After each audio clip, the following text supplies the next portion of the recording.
안녕하십니까. 평생투자 파트너입니다. 오늘은 21년 5월 11일 화요일입니다. 오늘 저희는 두 종목을 추가 매수하고 한 종목의 물량을 축소하는 일을 했는데요. 이 물량 축소한 이유에 대해서 이야기 좀 해보고요.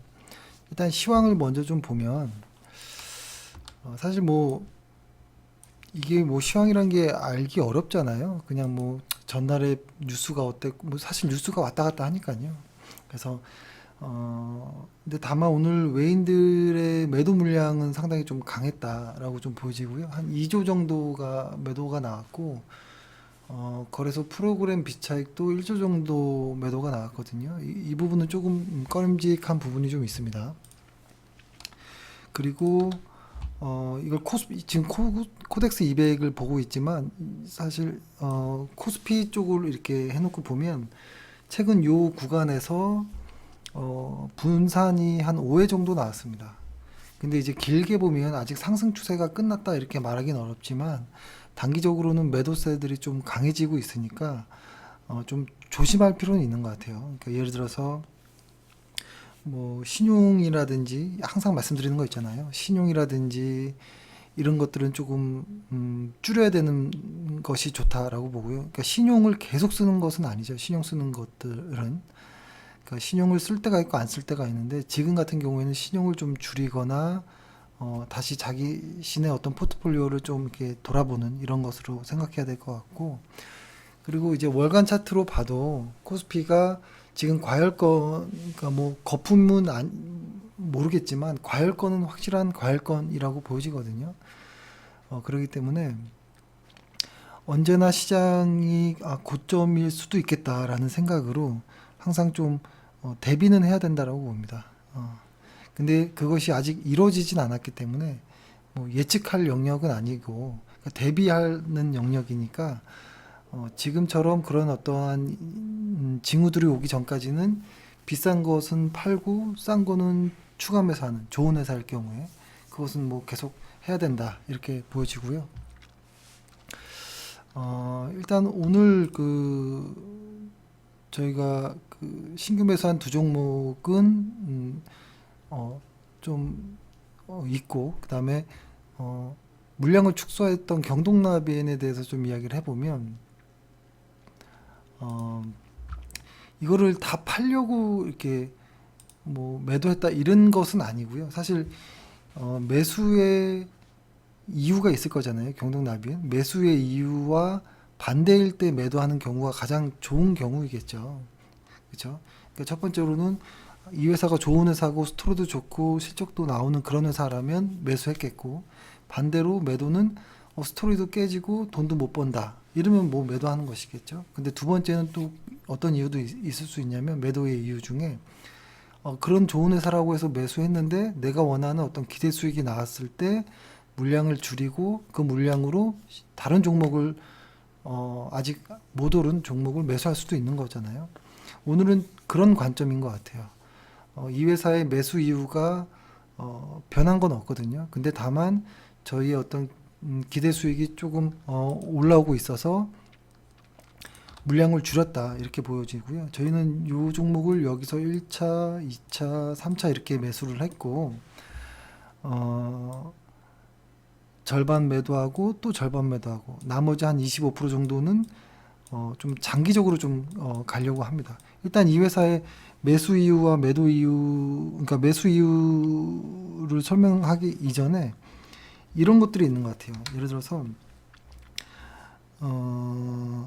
기분 좋은 장기 투자라는 게 있고 불안한 장기 투자라는 게 있다라고 봐요. 제 입장에서는 그게 뭐냐면 일단 실적이 증가하는 회사여야 하겠죠. 장기 투자라고 해보면 무조건 실적이 증가하는 경우일 텐데 여기서 주가가 계속 우상향하는 경우는 아주 기분 좋은 장기 투자가 될 수 있는데 실적이 증가하는데 주가가 왔다 갔다 하는 애들은 뭔가 불안한 어떤 좀 장기 투자가 되는 거죠. 수익 났다가 줄어들고 났다가 줄어들고 이런 것. 근데 지금 경동나비엔 같은 경우에는 요런 위에 케이스가 되는 것 같아요. 그러니까 초반에 이렇게 흔들릴 때 매수를 했다가 조금 올라왔을 때 물량을 줄이고 그 다음에 계속 우상향 한다면 사실 여기서 이익이 일정 부분 안전하게 확정이 된 상황이기 때문에 우리의 어떤 기대 목표 수익을 정했을 때 이 이다음부터는 나머지 물량으로 그냥 계속 가보는 겁니다. 이 회사 실적이 크게 꺾일 때까지. 그러니까 주가의 어떤 잔파동을 좀 무시한 채 시장이 주는 그냥 수익을 그냥 좀 가져가려고 하는 뭐 이런 것이 되겠죠. 근데 예를 들어서 이것과 좀 다르게 이런 것도 있을 수 있어요. 예를 들어서 RFHIC 같은 경우에는 분명히 실적이 증가하는 이런 크게 봤을 때 이런 구간에 있는데 주가는 계속 이렇게 흔들리는 경우예요. 이렇게 계속 왔다 갔다. 사실 이 종목도 저희는 여기서 1차 매수 오늘도 좀 이렇게 물량을 늘리긴 했지만 어, 이런 회사들은 좀 버티기가 좀 사실 어렵죠. 근데 실적이 증가할 것이다 라고 보인다면 그냥 시간을 좀 보내는 것도 좋은 방법인 것 같습니다. 이런 애들이 계속 횡보하는 건 아니죠. 실적이 계속 증가하면 주가는 실적 따라 올라가니까 좀 기다리다 보면 좀 좋은 어떤 소식이 있지 않을까 이런 생각이 들고요. 일단 경동나비엔을 보면 사실 이 회사를 좋은 거는 알고 있었죠. 좋은 건 알고 있었는데 약간 선입견이 좀 있었던 것 같긴 해요. 뭐냐면 혹시 국내용 어떤 회사인가? 그러니까 국내에서 보일러랑 온수매트를 만드는 이런 뭐 단순한 회사인가? 이렇게 생각했었던 어, 시절이 있었고, 근데 그것이 이 회사가 이제는 해외용으로도 가능하구나라는 생각이 들고 여기다 플러스 보일러와 온수매트에서 생활 환경 기업으로 좀 변화놓고 있구나 라는 이 생각이 당연히 실적은 우상향하고요. 이 두 가지의 어떤 이야기가 만들어지면서 이 회사에 관심을 가져야겠다 이런 생각을 했고요. 일단은 그 해외 매출로 보면은 원래 국내 매출이 가장 많았는데 북미 쪽 매출이 최근 들어서 국내 매출을 넘어서기 시작했습니다. 그래서 북미 매출을 뭐 제2의 내수 시장이다 뭐 이렇게 표현하기도 하고요. 그 다음에 유럽이라든지 중국이라든지 이쪽도 매출이 나오는데 북미와 국내 매출에 비해서는 작지만 성장률이 상당히 큽니다. 그래서 상당히 안정적인 어떤 환경이 만들어지고 있구나 이런 생각도 들고요. 그 다음에 이쪽 최근에 보일러와 온수매트 쪽이 아닌 환경 쪽, 그러니까 에서의 매출도 나오는데요. 이것은 이제 뭐 기타 매출에서 좀 나오기 시작하는데 뭐냐면 제가 이거를 한번 보여드리면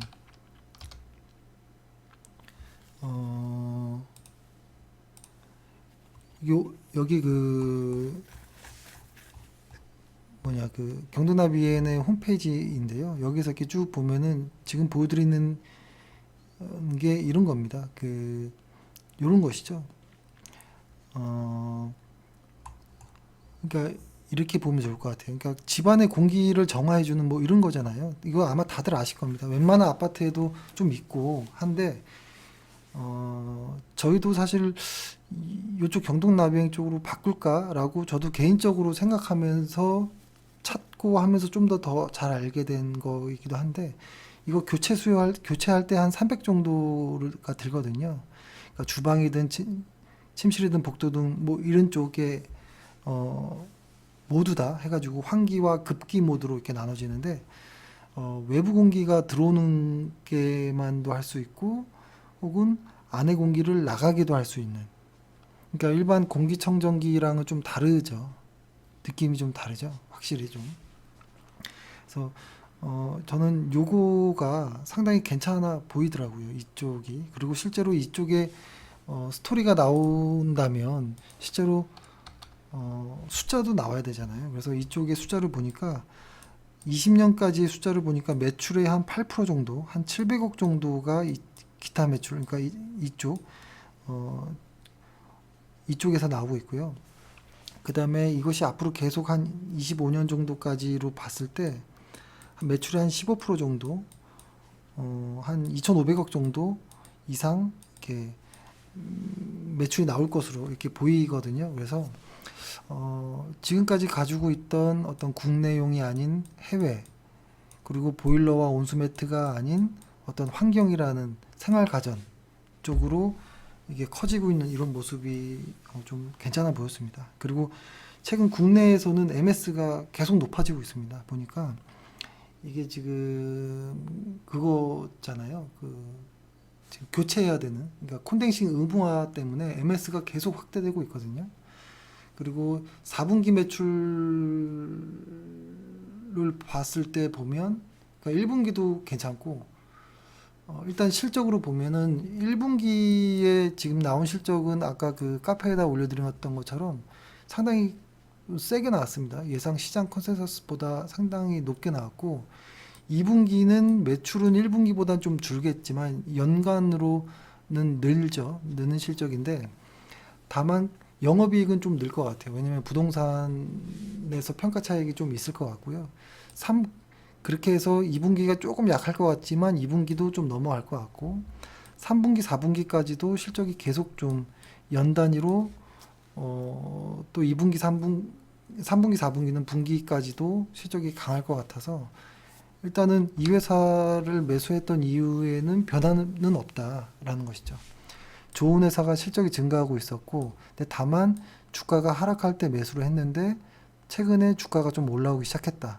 그래서 우리의 어떤 기대 수익을 만족했기에 25%의 물량을 냅두고 나머지는 오늘 이제 이익 실현을 했고, 이 25%는 한번 쭉 가보려고 합니다. 아마 하반기 정도까지 그냥 좀 신경 안 쓰고 장기 투자하는 종목 그 칸에 좀 빼놓고 좀 계속 좀 두고 보려고 하고 있습니다. 그래서 어디까지 올라가는지.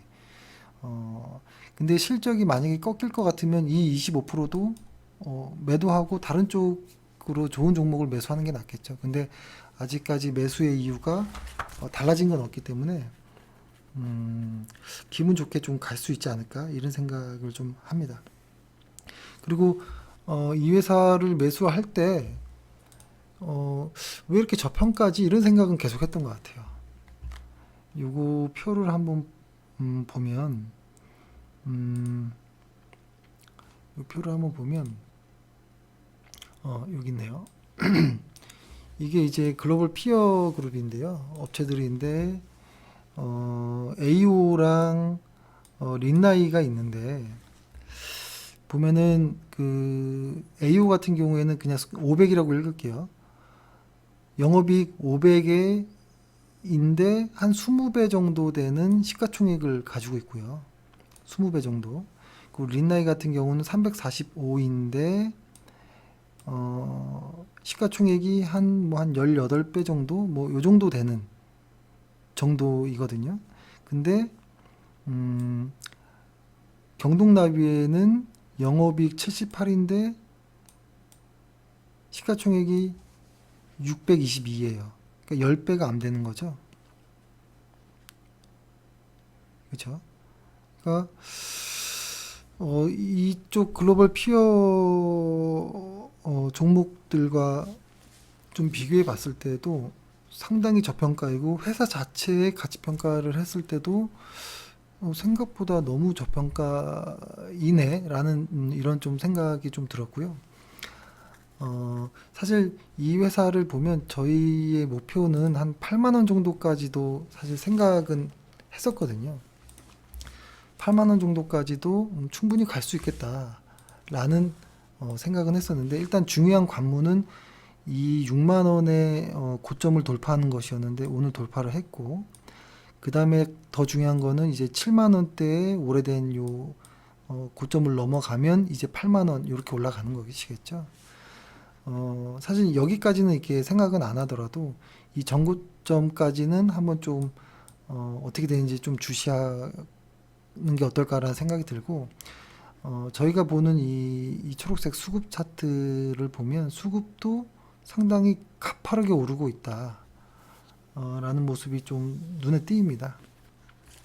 그래서 좋습니다. 그래서 아무튼 이 회사에 이제 다만 우려했던, 그러니까 최근에 이런 회사들이 있잖아요. 그 수출을 하는 회사들, 그러니까 뭐 진우수도 마찬가지예요. 그 진우수 같은 회사도 이렇게 보면은 그러니까 물류 비용에 부담이 있었던 기업들 있잖아요. 코로나 이후로 이렇게 놓고 보면 사실 이 회사를 저희가 어, 짧게 한번 매매를 했었죠. 여기서 한번 매수를 했고, 그 다음에 여기서 그냥 물량을 다 줄여버렸었다가 최근에 다시 좀 매수를 했는데요.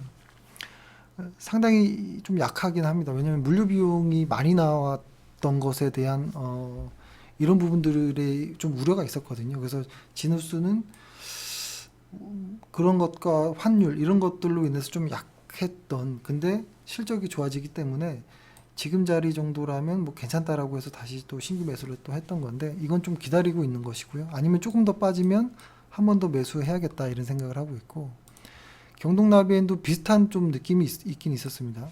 물류 비용에 대한 어떤 부담과 환율의 어떤 부담이 좀 있었는데, 다행히 실적이 발표되면서 오늘 좀 강하게 좀 돌파하는 이런 모습이 있어서 이거는 좀 그런 우려들은 좀 벗어났구나라는 이런 생각은 합니다.